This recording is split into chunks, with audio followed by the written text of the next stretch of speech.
Avalanche, one of the hottest winners so far. They are a big cap. Yesterday, again, people were complaining, oh, Avalanche dumped. One day, most of that have recovered already. There are a lot of things going on in Avalanche. I've been talking a lot about Avalanche, but I'm going to talk more about Avalanche because there are more things. I'm very bullish on Avalanche. And right now, all the Solana momentum kind of moved to Avalanche. If you guys haven't noticed, Solana is doing quite well, right around $70.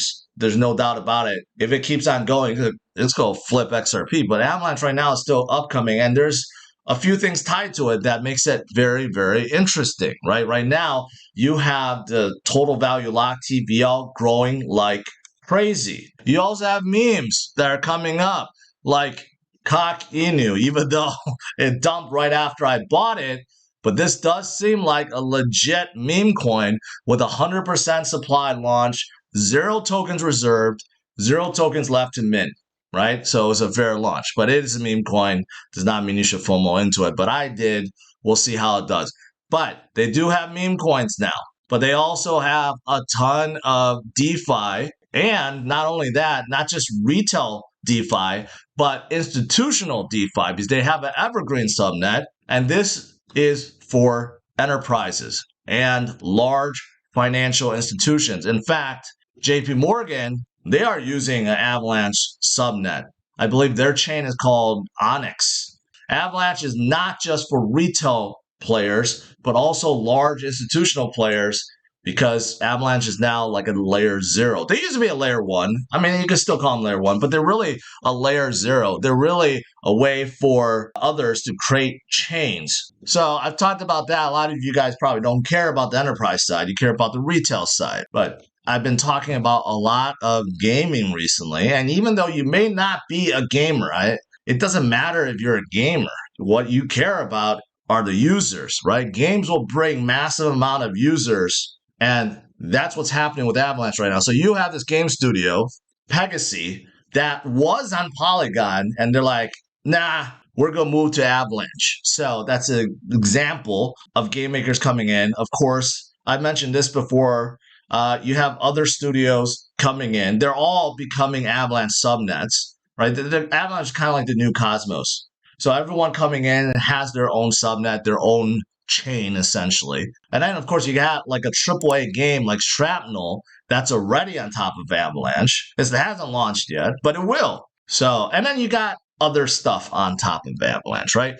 DeFi Kingdoms, which has been doing very, very, very well. They had the very first subnet on Avalanche. A lot of people didn't pay attention. Now they're starting to. It's starting to come back up. They are also a game as well. They're making moves. But not only them, you know what? Beam from Merit Circle, they are making absolutely huge, huge moves. Merit Circle's Beam Chain is coming out with so many games. Like this one. This is one that's going to come up soon called Walker World. It looks amazing.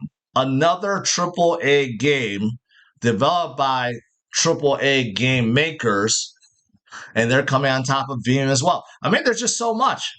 There is so much happening, and all this is going to translate to Avalanche becoming even stronger. Beam itself right now, absolutely bonkers, up 17% today, over 1.1 billion. When I started covering Beam, 200, 300 million, then 500 million, 600 million. Last night, it was like 800 million. Now it's 1.1 billion. It has become one of the bigger L1s out there already, all driven by games. And this is part of the reason why Avalanche is so hot, right? But you got the institutional side, you got the meme side, you got the game side, right? You got everything going for it. And I'm just going to throw this out in there because on Beam, you also have Amino. Amino up 13%. Also, probably the newest move to earn project that I'm associated with, but they are an exception. They're not a game, but they're on top of Beam and they are doing quite well. You could also shop and you can earn. There's a lot of stuff that you can do, right? But right now, Avalanche is hot. Beam is hot. Cosmos was up about 20-something%. It cooled off a little bit, but still, it's up 12%.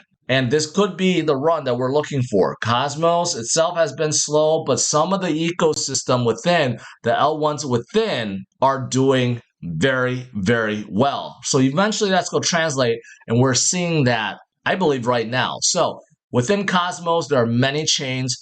Right now, the Interchain Builder program, which is like a program that supports interchain builders, dapps, right? They're saying a lot of people are moving away from EVM, okay, in favor of Cosmos, CosmoWasm. And we are seeing that. We're seeing a ton of new dApp, or they call it dApp chains, that's coming within Cosmos. But some of the existing ones are doing well. I did talk about Injective. They have been doing very well. I talked about Celestia. They are also doing well. But you know what? Another one that's doing well right now is Osmosis. Osmosis is a DEX within Cosmos, the biggest one there is.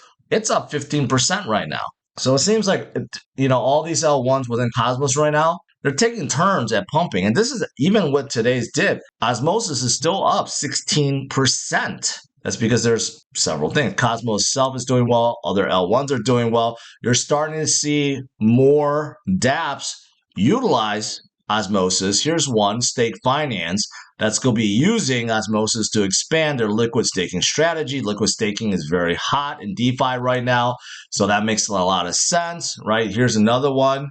Cosmos chained Osmosis to hook up with Yumi's borrow and lend protocol. So that's a pretty big one. And Cosmos itself, you could see the liquidity is heading back up, and volume is the highest it's been since the beginning of this year. Volume is exploding. So it's a DEX. It's not very sexy, but it does show that Osmosis is making partnership with other dApps to utilize it and introducing staking and introducing lending and borrowing, right? But overall, they are one of the big dApp chains within Cosmos. And it does seem like everything in Cosmos right now is doing well. Like I said, Injective had a big day today, big year. Celestia has been having a big few months. Now you're having Osmosis. I did cover Kava before. I wonder if Kava is something else. And also, there are several new chains within Cosmos that could all be getting their turn soon. So Cosmos is definitely one to pay attention to, and all the dApp chains within. Bonk actually took a huge dip today. After a big fake out like this and went that back down, there's something going on here. I'm just going to speculate. I think this could be a giant fake out, and I may be 100% wrong, but there could be something going on where this is a giant fake out, a giant sell-off, and this is a precursor to a big pump, just like Bitcoin, because you know why? Today, Coinbase announced they're going to list Bonk. They are going to list Bonk. What did I tell you guys? Coinbase is going to list Bonk because they love Solana coins.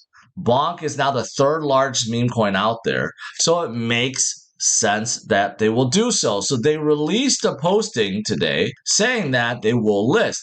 They didn't say when. They said they will. Okay, and when Coinbase lists Bonk, Binance will list Bonk, OKX will list Bonk, KuCoin will list Bonk, everyone else is going to. This is what all meme coins look forward to, especially in this coming bull market. Things are going to get very, very hot. So the fact that they actually dumped on Coinbase News makes me think that there's something suspicious going on, that there could be some major play to shake out as many people as possible before it heads much higher. And can Bonk do a 10x in this bull run? Most definitely. So I just want to give you guys an update on that. I'm really, really surprised by this, that it did not pump up to the moon. But because today is a weird day, Bitcoin also dipped for apparently no reason. This could be just a giant shakeout right before the next leg up. So certainly, this is not the time to be panicking. Things are still looking quite good.